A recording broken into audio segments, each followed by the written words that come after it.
Bonjour, je suis Christophe Yvel, je dirige l'IRCE, Institut régional des chefs d'entreprise, structure associative qui a été créée il y a maintenant 30 ans pour accompagner les dirigeants dans les grandes étapes de la vie de leur entreprise, depuis la création et l'amorçage de leur activité jusqu'à la valorisation et la transmission de leur entreprise, en passant par les principaux leviers de croissance que sont le développement à l'international, la levée de fonds, l'innovation, la croissance externe, la RSE.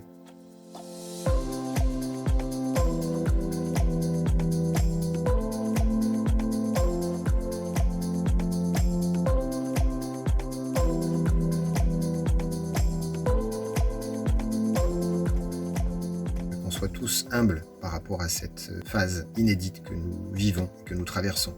Deux caractéristiques me paraissent essentielles aujourd'hui pour un chef d'entreprise. C'est d'abord sa résilience, donc sa capacité finalement à amortir ces chocs qui nous arrivent pour apprendre d'eux et évoluer vers un nouvel état qui aujourd'hui reste inconnu. Et la deuxième qualité, c'est son agilité. Donc finalement, sa capacité à agir et à s'adapter rapidement à son environnement, aussi bien au niveau de sa stratégie que de ses pratiques opérationnelles. Première chose, c'est accepter la réalité, ce qui est souvent le plus difficile.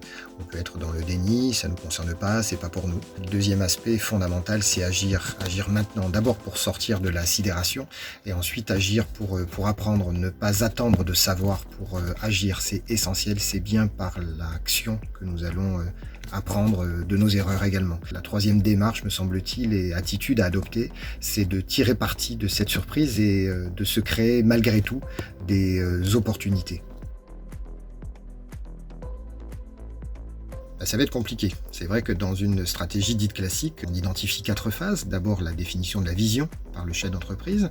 Ensuite, une phase assez longue de diagnostic interne et externe qui vont le conduire à prendre des décisions pour enfin planifier, mettre en œuvre un plan d'action. Là, clairement, on est face à un inconnu, donc il n'y a pas de vision à moyen ou long terme. On n'a pas le temps de réaliser un diagnostic complet, donc la stratégie va se construire au fur et à mesure par l'action. Donc c'est bien l'exécution qui va conduire à la formulation de la stratégie. Et on va pouvoir s'aider pour sortir de la crise des principes de l'effectuation, notamment faire avec ce qu'on a sous la main, et puis agir petit, ce qu'on appelle la perte acceptable, donc jouer petit pour pas trop perdre. Et c'est grâce à la formulation de ces actions et à l'apprentissage des actions que nous allons pouvoir faire évoluer au fur et à mesure la stratégie. Alors la vraie question à se poser finalement, c'est qu'est-ce qui nous rendait utile auprès de nos clients hier et qu'est-ce qui nous rend essentiel aujourd'hui. Et cette question, elle est fondamentale. C'est finalement réhumaniser son business, s'intéresser aux problèmes de l'autre par empathie, plutôt que de vouloir à tout prix pousser une offre de produit ou de service. On apprend, nous aussi, comme vous, de cette situation hors norme. Nous avons élaboré un plan de bataille d'accompagnement des entreprises en 4 phases. La première phase, c'est traiter l'urgence, principalement au niveau de la trésorerie, de la sauvegarde de la trésorerie des entreprises.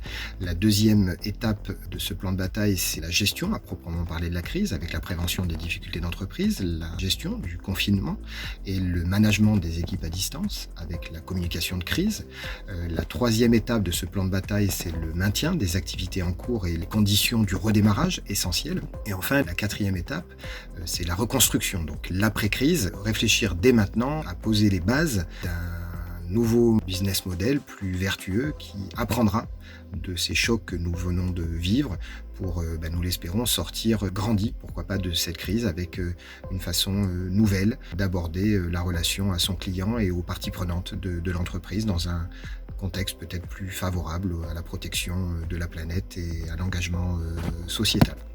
Donc voilà un petit peu ce que nous avons décidé de mettre en place à l'IRCE à travers différents outils, à la fois la trousse de secours de l'entrepreneur, qui reprend justement pour ces 4 phases des webinars, des formations et des parcours d'accompagnement avec un nouveau parcours que nous allons bientôt lancer sur l'accompagnement des entreprises justement dans la gestion de crise pour les aider malgré tout à prendre du recul et de la hauteur parce qu'on va en avoir de plus en plus besoin pour faire face aux nouveaux défis qui s'ouvrent à nous. Voilà, bon courage en tout cas à tous, prenez soin de vous.